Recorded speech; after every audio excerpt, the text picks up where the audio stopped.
Assalamu alaikum. This is M. Arzit Razu. Welcome back with another new lesson. Narration. Narration অর্থ কি? এটা আগে আপনাদের জানতে হবে। তারপরে যাব নিয়মের ভিতরে। তো দেখেন, ন্যারেশন যে টপিকস নিয়ে আলোচনা করব, এটা শুরু থেকে একদম শেষ পর্যন্ত আমি ক্লাস নেব মাত্র 5টি। এই 5টি ক্লাস করলে ন্যারেশন একদম ক্লিয়ার হয়ে যাবে, আই প্রমিস ইউ। শুরু করি তাহলে ন্যারেশন দিয়ে। ন্যারেশন মানে হচ্ছে কি? উক্তি। ন্যারেশন মানে উক্তি। ন্যারেশনের আরেকটি নাম আছে, সেটা হচ্ছে স্পিচ। স্পিচ মানে বক্তব্য বা উক্তি, একই কথা। লক্ষ্য করেন, আমরা আমাদের দৈনন্দিন জীবনে মনের ভাবটা প্রকাশ করার জন্য যা কিছু বলে থাকি সেটাই হচ্ছে ন্যারেশন বা স্পিচ। ঠিক আছে, এখন ন্যারেশনের অর্থ জানলাম, সংজ্ঞা জানলাম। How kinds of narration? Narration is divided of two items, direct, indirect. মানে দুই প্রকার। ডিরেক্ট মানে হচ্ছে প্রত্যক্ষ, যেটা সরাসরি হয়, আর ইনডিরেক্ট পরোক্ষ, অন্যের মাধ্যমে সেটা প্রকাশ পাবে। এখন আগে জানতে হবে আমাদের পরীক্ষায় যেটা আসে, ডিরেক্ট থেকে ইনডিরেক্ট করো। তো ডিরেক্ট থেকে ইনডিরেক্ট করো কিভাবে করবেন, কিভাবে পরিবর্তন হবে, কয়টা জায়গায় পরিবর্তন হবে, কি নিয়মে করবেন, চিন্তার বিষয়। আমি আছি, শর্টকাট টেকনিক। লক্ষ্য করেন, হিজিবিজি মনে হবে না, I promise you, you can do it. আজকে আমরা শিখবো কয়টি জায়গায় পরিবর্তন হয়। এই সম্পূর্ণটা হচ্ছে ডিরেক্ট ন্যারেশন বা স্পিচ। এই ডিরেক্টকে দুই ভাগে ভাগ করা হয়েছে। এটুকু হচ্ছে রিপোর্টিং ভার্ব। এটুকু হচ্ছে রিপোর্টিং ভার্ব। এখন এখানে রিপোর্টিং ভার্বের সাবজেক্ট হচ্ছে হি, আর সেইটুকু হচ্ছে ভার্ব, অবজেক্ট হচ্ছে মি। এখন এইটুকু হচ্ছে কি? রিপোর্টেড এখন কাকে বলে, রিপোর্টিং কাকে বলে, এটা আমরা শিখবো। তাহলে এইটুকু হচ্ছে রিপোর্টেড স্পিচ। লক্ষ্য করেন, রিপোর্টেড স্পিচ কাকে বলে? যেটা হচ্ছে কমা এবং ইনভার্টেড কমার ভিতরের অংশটুকু হচ্ছে রিপোর্টেড স্পিচ, আর যেটা কমা এবং ইনভার্টেড কমার বাইরের অংশটুকুকে বলা হয় রিপোর্টিং ভার্ব। আশা করি বুঝতে পারছেন। এখন রিপোর্টেড স্পিচের subject I, go, verb, to preposition, school, now. এবার পরিবর্তন করতে হবে।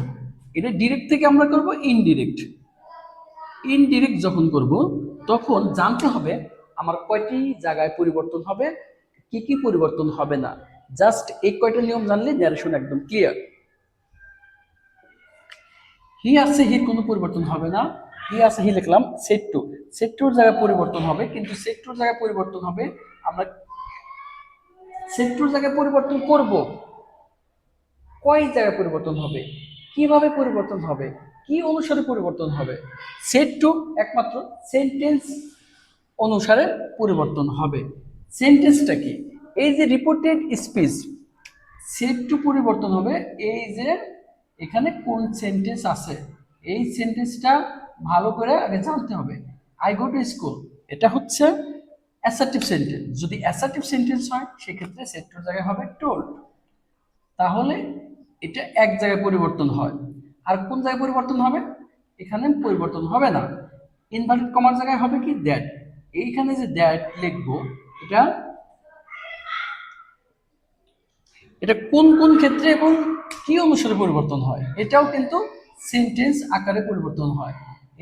এটাও সেন্টেন্স, এটা কি? অ্যাসার্টিভ সেন্টেন্স আছে, তাহলে এখানে কি হবে? দ্যাট হবে। আচ্ছা, তার মানে ইনভার্টেড কমার জায়গায় পরিবর্তন, দুইটা জায়গায় পরিবর্তন হয়। আই মানে সাবজেক্ট, রিপোর্টেড স্পিচের সাবজেক্ট কি আছে? আই। আইটা কাকে ফলো করবে? রিপোর্টিং ভার্বের সাবজেক্ট হি। তার মানে এখানে সাবজেক্টের পরিবর্তন আমরা খুঁজে পাচ্ছি, সাবজেক্টের পরিবর্তন, এখানেও পরিবর্তন হয়। তারপরে ভার্ব, গো। গো আছে, আমি কিন্তু আপনাদেরকে টেন্সের পরিবর্তন শিখাবো না, শিখাবো ভার্বের পরিবর্তন। টেন্সটা একটা মানুষের জীবনে তিনটা, প্রেজেন্ট, পাস্ট, ফিউচার। কিন্তু এটা একটা মানুষের এত বড় একটা মানুষের হায়াত, সেটাকে তিনটা ভাগ করছে। তার মানে এটা বড় সড় টেন্স। আমি সেই দিকে যাব না, আমি যাব ভার্বের পরিবর্তন। গো, গো থাকলে ওয়েন্ট হবে, গো ভি ওয়ান থাকলে ভি টু। এটা হচ্ছে গো, যদি ভি ওয়ান থাকে সেটা হবে ভি টু। এখানে ভি টু দিলাম, 4 জায়গায় পরিবর্তন হবে। আচ্ছা, তারপরে কি আছে, টু স্কুল। তাহলে 1 2 3 4 এই 4টা জায়গায় মাত্র পরিবর্তন হয়। এখন কয়টি জায়গায়, 4টি জায়গায়, এই 4টি জায়গায় যে পরিবর্তন হয়, আমি চারটা মাত্র 4টা নিয়মে শেষ করে দেব। সেন্টেন্স ন্যারেশন শেষ। যারা অষ্টম শ্রেণী যারা পড়ে তারা ন্যারেশন পারে না, কারণ তারা ন্যারেশন নামে শুনে নাই এর আগে। অষ্টম শ্রেণীতে যাদের ন্যারেশন আছে তারা আজকে দিয়ে ক্লিয়ার হয়ে যাবে। এরপরে বিশেষ করে কিন্তু এই 2026 সালে কিন্তু এসএসসিদের এটা সিলেবাসে নাই, ন্যারেশন নাই, ইন্টারমিডিয়েটে আছে। এখন ন্যারেশনটা এইভাবেই করতে হবে, এভাবেই শিখতে হবে। আমি এখানে পরিবর্তন, এখানে সেট টু, ইনভার্টেড কমা, তারপরে সাবজেক্ট, তারপরে ভার্ব, এই জাস্ট 4টা পরিবর্তন করতে হবে। তারপরে কিছু পরিবর্তন আছে, সেটা হচ্ছে অ্যাডভার্ব যদি থাকে, ওটা আমরা পরে শিখবো। যদি আসবে অ্যাডভার্ব গুলো কি, মানে ধরেন আই গো টু স্কুল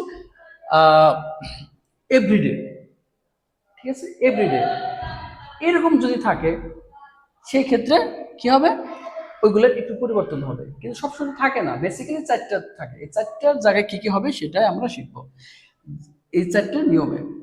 যে এক ন্যারেশনের সংজ্ঞা, প্রকারভেদ এবং কয়টি জায়গায় ন্যারেশন চেঞ্জ করে, পরিবর্তন করে আমরা সমাধান করতে পারি, জাস্ট এগুলোই আজকে শিখলাম।